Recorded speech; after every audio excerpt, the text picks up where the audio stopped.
Hello, this is Kev. And Lil. We're discussing relationships in all of its forms and everything in between. We've been together over 30 years. We've seen some things together and apart. So if you want to laugh or need advice, come spend some time with Kev and Lil. Have we met?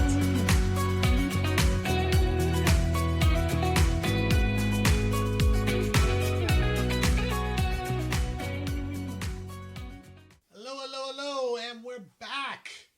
It's been a bit, but we're back. We got a cute little insignia behind us now, thanks to the good-looking one next to me. Makes me look better just by her being next to me. But as much as we want to stay in a good mood, unfortunately, we're gonna touch on a subject that's a little sensitive, so to speak. It's death of a loved one. Loss of a loved one, death of a loved one. Yeah,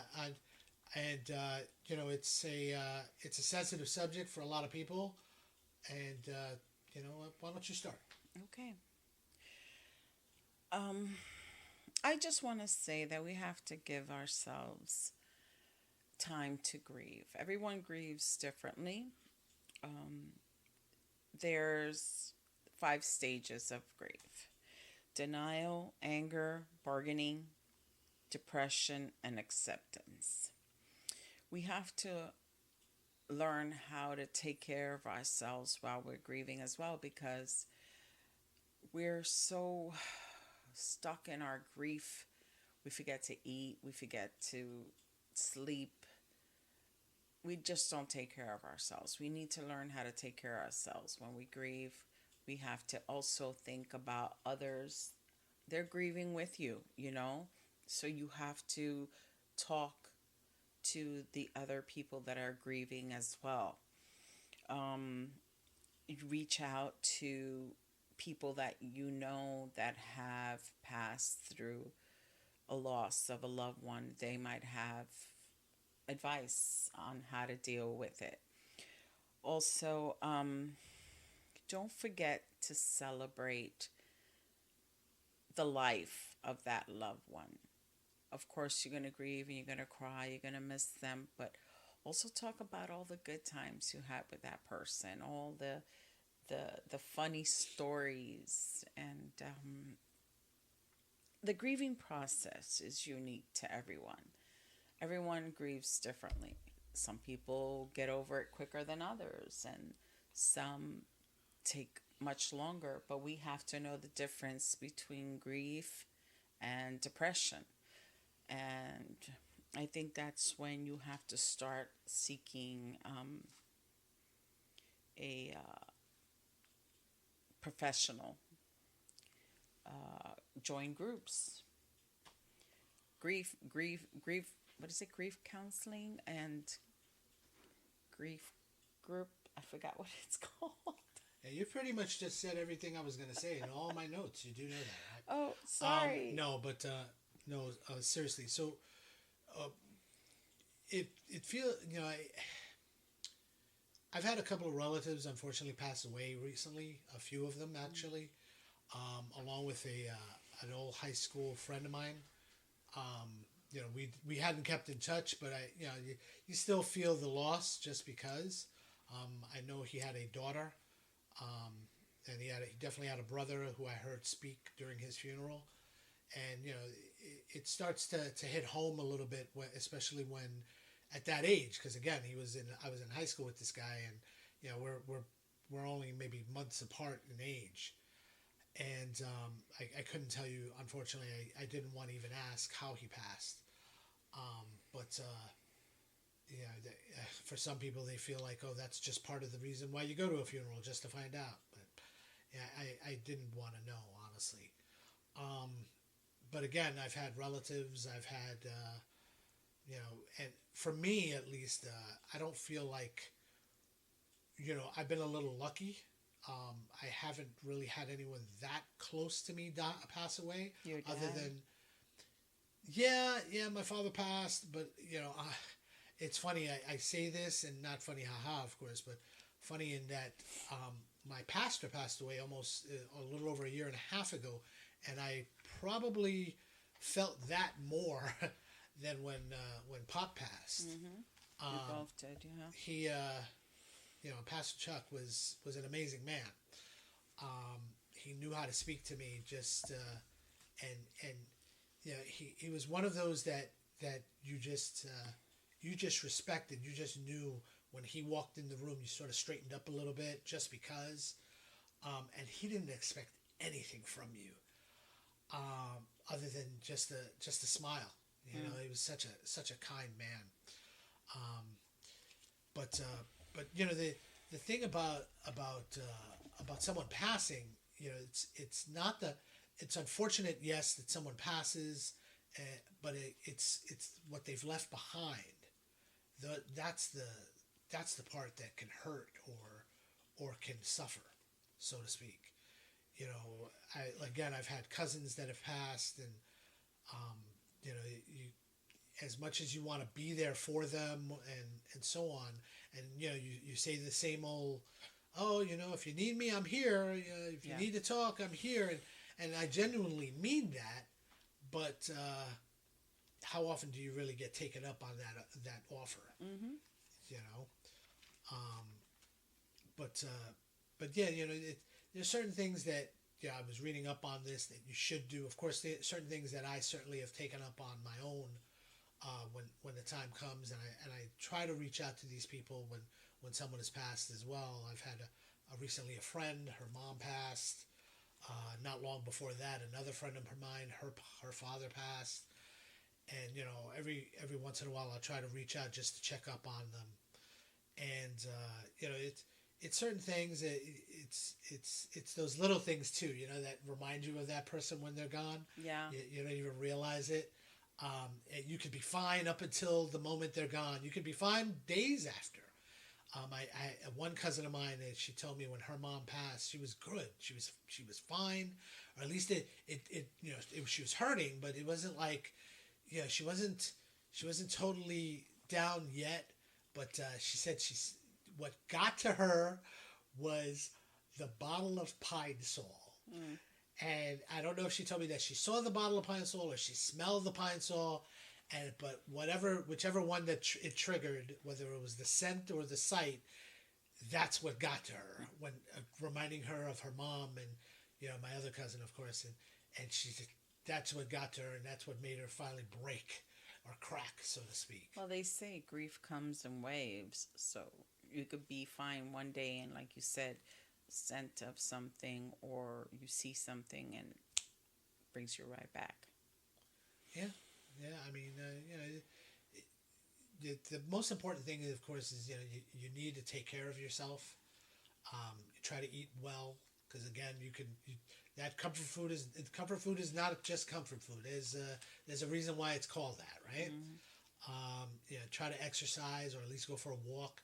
Definitely try to get enough sleep, because it can go either way. You can be getting enough. You can get too much sleep because you stay in bed, or you're in bed all the time, or better yet, you just can't sleep. You mm-hmm. wind up becoming an insomniac, because didn't that happen to your mom? Yeah. When one of her my old stepfather. boyfriends, yeah. And you want to avoid the alcohol and the medication, because unfortunately, some people tend to, that winds up becoming a crutch along with an addiction for some. But any other thoughts? Well, I was also thinking, like, when a death of a loved one happens, you not only have to deal with your feelings, but you have to deal with the rest of the family, the kids. Oh, I gotta tell Aunt so-and-so, and I gotta call the family. And every time you speak to someone and tell them the news, you're going through that all over again. It's just, and then the stress of the funeral, the funeral arrangements, the burial, and some people are lucky that their loved ones have everything prepared for them. So you're allowed to grieve. You don't have to worry about, I got to call the caterer, or I got to get a tombstone, or I got to make sure we have somewhere to bury this person. Not everyone has their wishes taken care of beforehand. And that's one thing that I really, really suggest y'all do is, I know some people think it's taboo to think about it because then you're wishing upon it to, to happen or whatever. But put your wishes down on paper. Make sure they know what you want. If you want to be cremated or if you want a burial, where do you want to be buried? Have a plot, have a tombstone, have everything ready for them because your family will love you even more because that's one, two, three, 1,000 things less that they have to think about while they're grieving you. What else? What else? I mean, there's learn to express your feelings. Yes. Don't hold them in. I mean, who are you trying to impress? You know what I mean? It's, hey, if it's one of those things where you gotta scream and curse and whatever Let it out. let it out. Mm-hmm. Let it out. If it's gonna make you feel better, if it's gonna release that tension or those feelings of remorse, do it. Nobody's gonna blame you, and if they do, who the heck cares? Talk with your family, talk with your friends. Allow yourself to cry. It's not. Don't give me that crap that I'm a man and I'm not gonna cry. Get the heck out of here with that. You're not a man if you're not crying. Don't give me that. That's not being a man. That's being a robot. Forgive yourself. I make this joke with Lily all the time where I'm like, yeah, she'll say something to me and I'm going, oh my God, is that the last thing you're going to say to me today?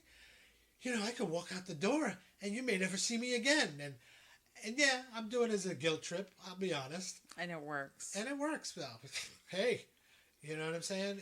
Everybody always says, make sure you say you love yeah, make sure you say it.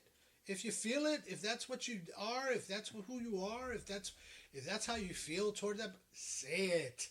What is the problem? Say I love you. Speak your mind. Say that you love that person. Mm-hmm. I mean, and again, although it's great to reminisce, it's amazing to reminisce and think about the good times you had with that person or whatever or whomever it was or whatever it was. Learn to live in the present too, because I've known of people that tend to start living in the past only, like, oh, I need to go back to this because that's when we were happy and they're gonna love me more, looking down on me or whatever it is look, I get it, and maybe it's a coping mechanism. I totally understand that, but it's not reality. Learn to live in the present. Just like I tell Lily all the time, put the phone away. Come on, be present. You know what I mean? It's the same concept. You know what I'm saying? I'm still here. Come on, let's give each other our time. I also want to talk about something that I don't want to talk about, but it's part of loss. Losing a child. I don't want to even think about it, but it's unimaginable for me. I don't wish that on anyone, on my worst enemy, no one. You just don't lose a person. You don't lose that child. You lose the future. You lose the promise of what could have been. You lose a piece of yourself. Yes, and you lose the future. Seriously, you lose them going to college, their prom, their first kiss, the girlfriend, the grandchildren you're not going to have from that person. You're not going to be able to walk them down the aisle. It's just you lose the promise of that child in the future. So not only are you grieving the child, but you're grieving what could have been. And that's horrible. Also, I wanted to speak on the opposite. A child losing a parent or their parents. I read this online. It says a child can be losing a parent for a child is the most traumatic thing that could happen to them.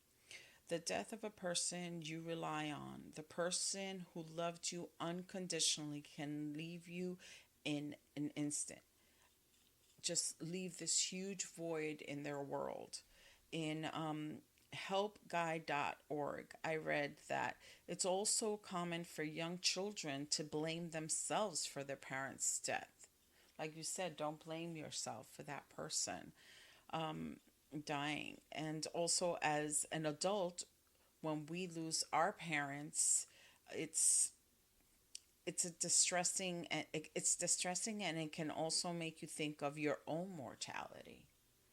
Like, oh, I'm next. It's death can touch in so many ways. It can go so many different ways, and we definitely need to seek a professional when you feel like everything is against you and no one's there for you. You feel lonely. Guys, we're not professionals whatsoever. We're just speaking from experience, and you definitely should seek guidance. We'll get to that in a little bit. Yep. Also, loss of a pet. Yeah, some people don't. I cried like a baby. Yes. That was family to me. Yes. But can I see? I'm going to preface this. What? I'm going to preface this. Look, I've loved all of our dogs. I've loved all of our dogs. Mm-hmm. Okay, some more than others. Some more than others. I definitely love them. And I get it. Losing the pet, it's a lot. It can hurt. I remember, especially when we had Shadow. We had our first dog we had. Actually, our first dog we only had a few days. Shadow, though, we had 14 years. And Shadow was a great dog. Man, she was the best dog. And then we had Mocha. And Mocha we had 6 years, right? About 6 years. She was unfortunately, she was taken too soon. We can, we think, not a definite, but we think she was definitely poisoned, unfortunately. We think it may have been by the neighbor, but we can't prove that, of course. Trust me, because our son would have really flipped out if it was, because he was very much attached to that dog. And then, of course, we have Nikita here now. Nikita's, we're going on 11 and a half years we've had this one. She's sleeping right next to thank God she's sleeping, because if not, she'd be whining right now. But the reason why I mention this is because, look, I get it. Some people are like, oh, they're a pet parent, and it's not the same thing. Sorry, I've got kids and I got pets. If I got to choose one of the two, I'm choosing my kids. Just gonna say that. But no, losing the pet, absolutely, it can be devastating, because they as a pet, their their love for you and for them is unconditional. Of course, you hate when they pee in the house, but they overall they just want to do right by you, and they wag their behinds because you walk in the door, or if you leave them behind, they whine, and they get excited, and so on, and you wish your wife would get like that when you walk through the door, but she doesn't really do that very much. But regardless of that, no, a loss of a pet can hurt. It can definitely hurt. And also, loss of a friend. Again, that's not true. I did lose one friend not long ago. We still reminisce about him all the time. My boy George. Not boy George, but my boy George. We still miss him to this day. He was a lovable loser, so to speak. Well, I mean, not in a bad. I mean, again, and a heart of gold though. Heart of gold. You know what I mean? If I needed him, he would be there. That's for sure. He was one of those guys. But yeah, that was. I mean, I know you have some words on possibly losing a friend. Yes. Once again, on helpguide.org, losing a friend. Close friendships bring joy, understanding, and companionship into our lives. In fact, they're vital to our health and well being, so no wonder we can feel their loss gravely. When a close friend dies, though it's easy to feel marginalized, the closeness of your friendship not giving the same significance as a family member or romantic partner. This can lead to what's called disenfranchised grief, where your loss is devalued or you feel judged or stigmatized for feeling the loss so deeply. Losing someone to suicide, the shock following a suicide can seem overwhelming. As well as mourning the loss of your loved one, you may also be struggling to come to terms with the nature of their death and the stigma that suicide can still carry. While you may always be left with some unanswered questions about your loved one's suicide, there are ways to resolve your grief, even gain some level of acceptance.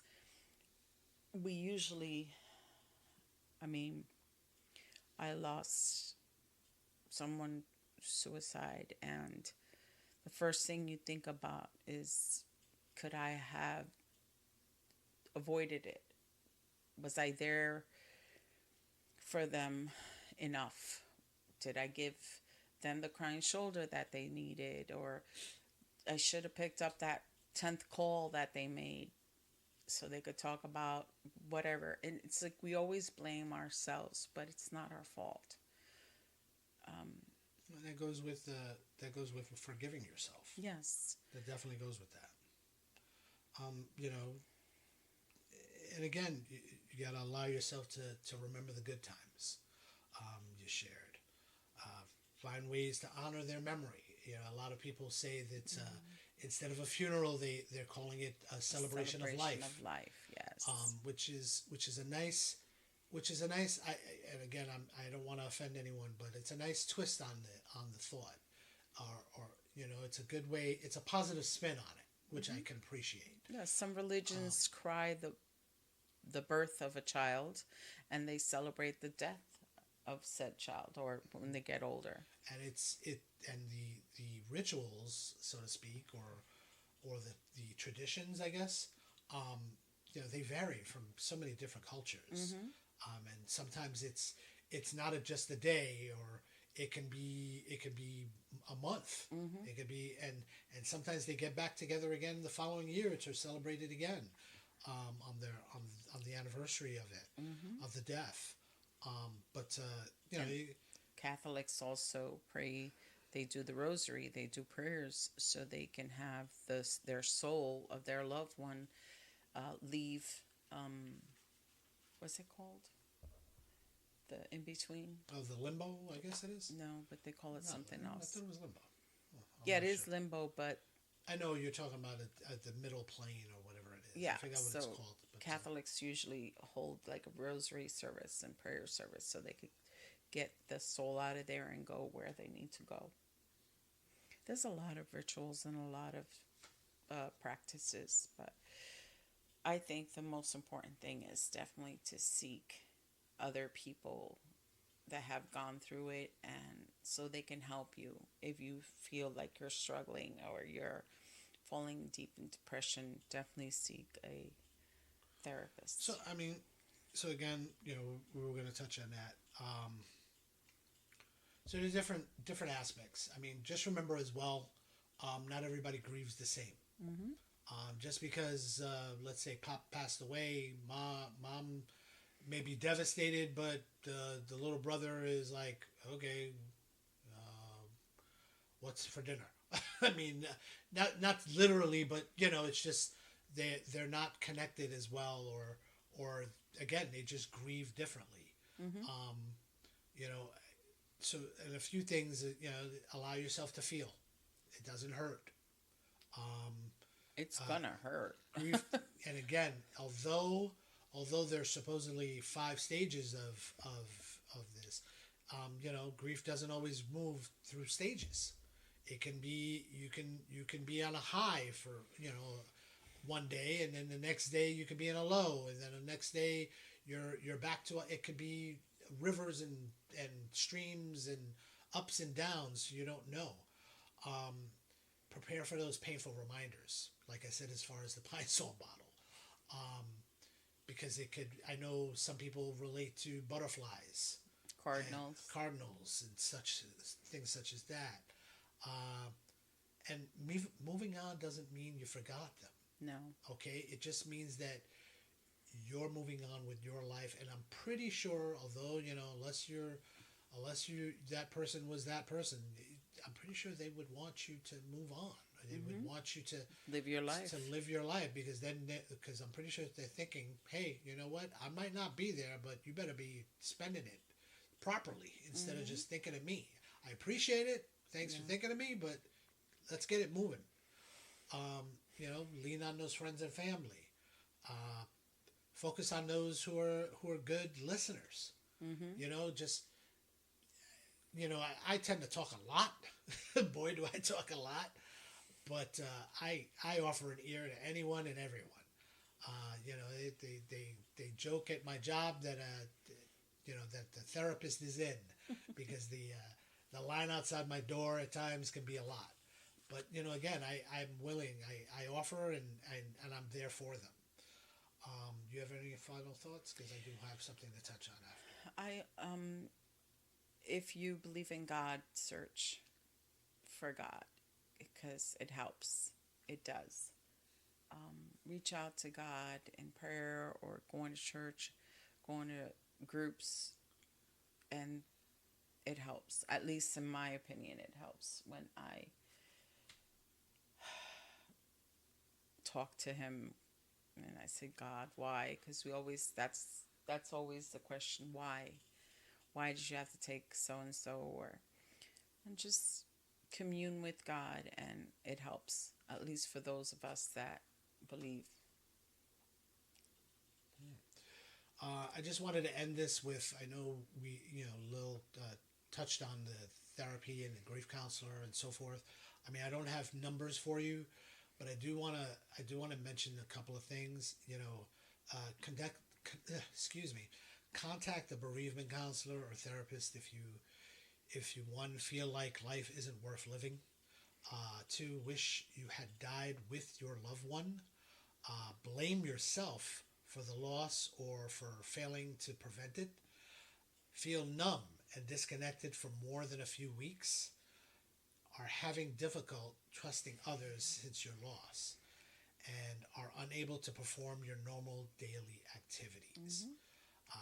Again, you can grieve.